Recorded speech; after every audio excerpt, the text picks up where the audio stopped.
Faire la guerre, faire la paix. Le thème semble immense, et il l'est. Il oblige à comprendre deux réalités opposées mais liées. La guerre n'est pas seulement l'absence de paix, la paix n'est pas seulement l'arrêt des combats. Entre les deux, il y a des États, des armées, des populations, des idéologies, des frontières, des organisations internationales, des traités, des négociations, des mémoires, des intérêts économiques et parfois des haines durables. Dans cet épisode, on entre dans le thème 2 de Terminal HGGSP. L'objectif est de comprendre les formes de conflits avant d'étudier, dans les prochains épisodes, Clausewitz, les guerres irrégulières, l'ONU et la construction de la paix. Pour commencer, il faut donc poser une question simple. Qu'est-ce qu'une guerre? On peut répondre de manière générale, une guerre est un affrontement armé organisé entre des acteurs politiques. Cette définition paraît simple, mais elle ouvre immédiatement plusieurs problèmes. Les acteurs politiques ne sont pas toujours des États. Une guerre peut opposer deux États, mais aussi un État et un groupe armé, un gouvernement et des séparatistes, plusieurs groupes armés, une coalition internationale et une organisation terroriste, ou des acteurs soutenus par des puissances extérieures. La guerre contemporaine ne se réduit donc pas au modèle classique de deux armées régulières qui s'affrontent sur un champ de bataille. La guerre interétatique oppose des États. C'est le modèle qui a longtemps structuré la pensée stratégique: deux souverainetés, deux armées, des objectifs politiques, des batailles, des négociations, parfois un traité. Les guerres de l'époque moderne, les guerres napoléoniennes, la guerre franco-prussienne de 1870, les deux guerres mondiales ou certaines guerres entre États relèvent de cette logique. Le programme de HGGSP part notamment de ce modèle pour comprendre la définition classique de la guerre chez Clausewitz. Clausewitz, général prussien du XIXe siècle, écrit que la guerre est la continuation de la politique par d'autres moyens. Cette formule est capitale, mais il faut bien la comprendre. Elle ne signifie pas que la guerre est normale ou souhaitable. Elle signifie que la guerre a une finalité politique. Un acteur ne fait pas la guerre uniquement pour combattre. Il la fait pour obtenir quelque chose, défendre un territoire, conquérir une position, renverser un pouvoir, imposer une frontière, obtenir une reconnaissance, détruire une menace, contraindre un adversaire. Le modèle clausewitzien est donc un modèle politique de la guerre. Il insiste sur le lien entre violence armée, objectif politique et décision. La guerre n'est pas une explosion de violence sans sens. Elle est organisée, commandée, orientée.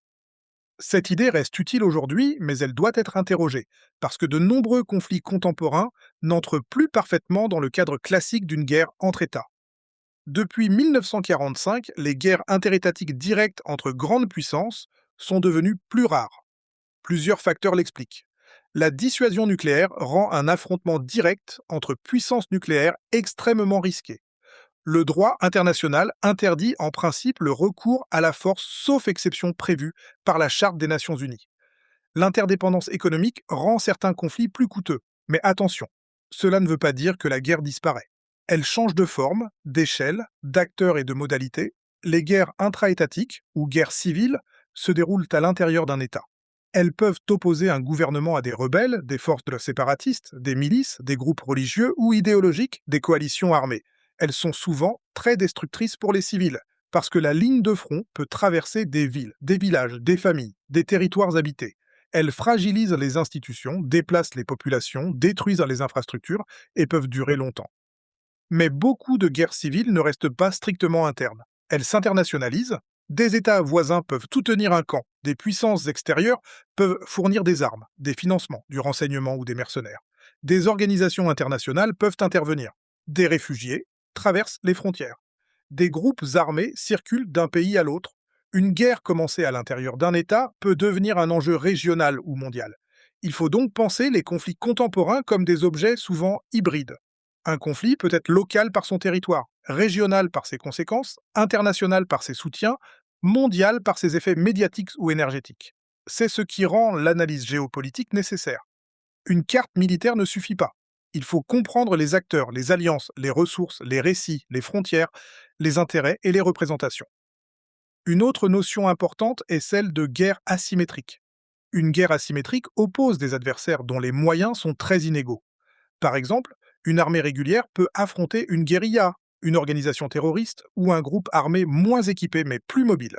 L'asymétrie ne signifie pas que le plus faible perd toujours. Au contraire, l'acteur le moins puissant peut éviter le combat frontal, se cacher dans la population, utiliser le terrain, mener des embuscades, exploiter les médias ou chercher à épuiser politiquement l'adversaire.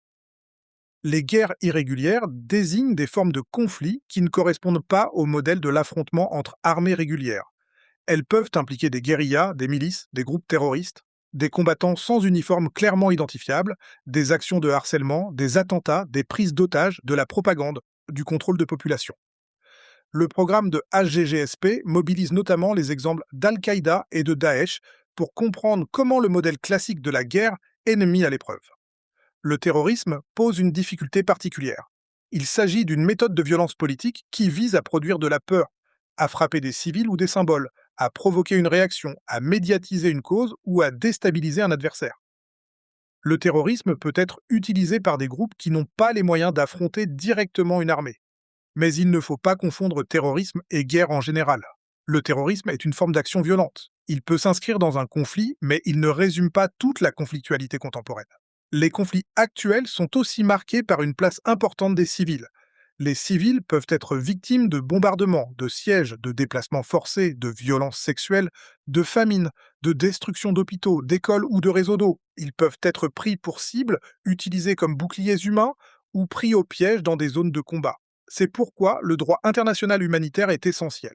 Le Comité international de la Croix-Rouge le définit comme un ensemble de règles qui cherchent, pour des raisons humanitaires, à limiter les effets des conflits armés, à protéger les personnes qui ne participent pas ou ne participent non plus au combat et à limiter les moyens et méthodes de guerre.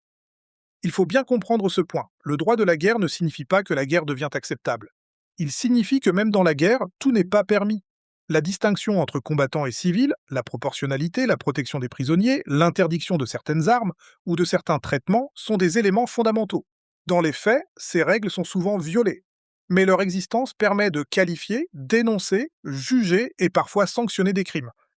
Les guerres contemporaines peuvent aussi être qualifiées d'hybrides. Le terme est discuté, mais il désigne l'idée que la conflictualité mélange plusieurs moyens.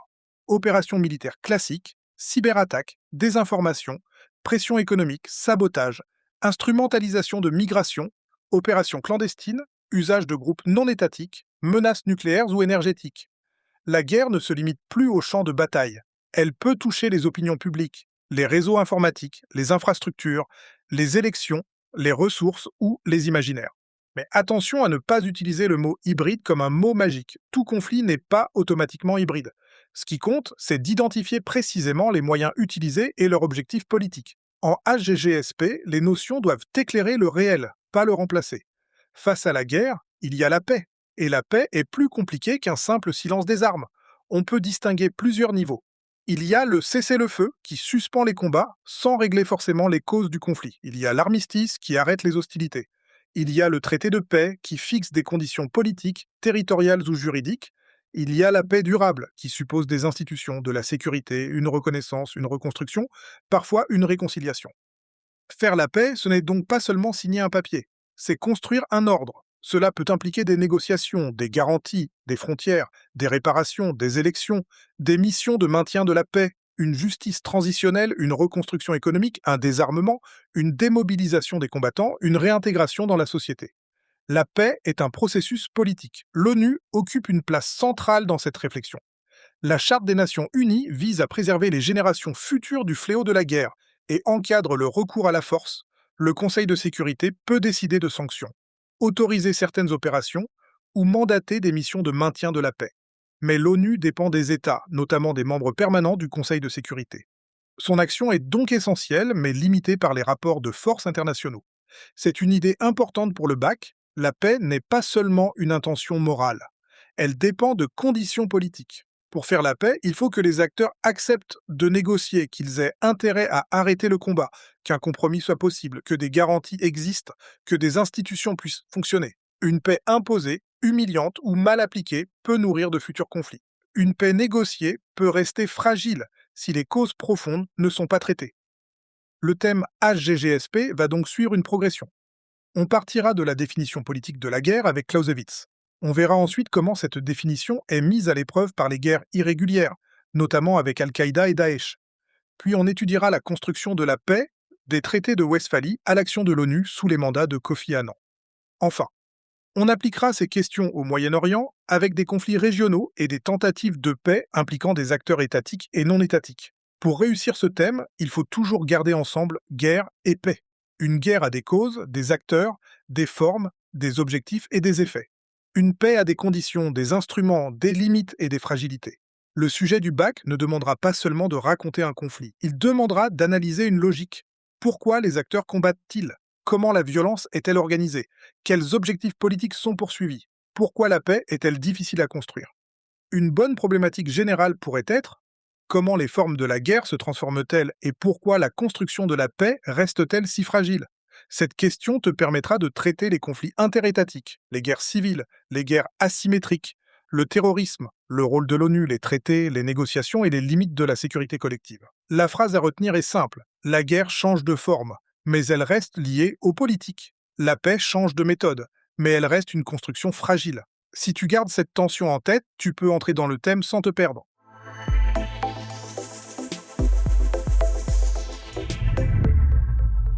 Merci d'avoir écouté cet épisode. N'hésite pas à t'abonner, à partager et surtout à foncer écouter les suivants. À très vite.